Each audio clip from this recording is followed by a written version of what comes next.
අද දවසේ ඔයා පෞකාර ජීවිතයක් ගත කරන්න එපා.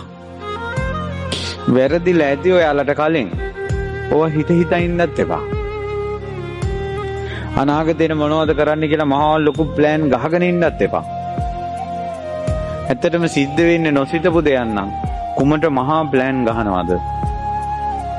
එදිනෙදා ජීවිතේට මුහුණ දෙන්නේ නැතුව ධර්මානුකූලව අද දවසේ ඔයා පන්සිල් රකින්න කෙනෙක් විදිහට ජීවත් වෙන්න. අද දවසේ කාටවත් බරක් නොවන විදිහට ජීවත් වෙන්න. අද දවසේ ඔයාගේ අම්මට ගින්දරක් දෙන්න එපා. අද දවසේ ඔයාගේ තාත්තට ගින්දරක් දෙන්න එපා. අද දවසේ ඔයා වංචාවක් කරන්න එපා.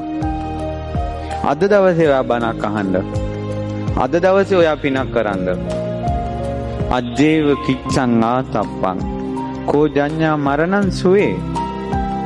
අද කල යුතු කුසල් අද කරන්න හිත මැරෙයිද කියලා කවුද දන්නේ? නහිනෝ සංගරන්තේන මාර සේනේන මච්චෝන. මහා සේනා ඇති මරු සමග ඔබ ගැසූ ගිවිසුන් නැත. අපි කල්ලිල්ලලා ගහපු ගිවිසුන් නැහැ.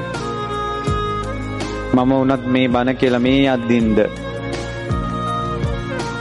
ජීවිතේ හරි අවිනිශ්චිතයි. විදුලියක්සේ වෙනස් වෙන ජීවිතය. තනාග තියෙන පිනිබින්දුවක්සේ අවිනිශ්චිත ජීවිතය. දියේ ඇඳ ඉරක්සේ අවිනිශ්චිත ජීවිතය. ඒකයි අපි කොතන කොයි විදිහට මැරෙයිද කියලා. ඔහු ඒ දරුවා ජීවිතේ කවදාවත් හිතුව එකක්ද ඔය? යේන හිමඤ්ඤන්ති තතෝ තං හෝති අඤ්ඤතා. ඔක තමයි වෙනස් වීම, අනිත්‍ය, නොසිතූ දේ සිදුවීම. ඒ නිසා මැරෙන විදිහ ප්ලෑන් කරන්න එපා. ඇත්තටම ඔයා මැරෙන විදිහක් දෛවයේ විසින් අරගෙන ආවා. එහෙම නෙවෙයි. ජීවත් වෙන අද දවස හොඳින් ගත කරන්න ධර්මානුකූලව.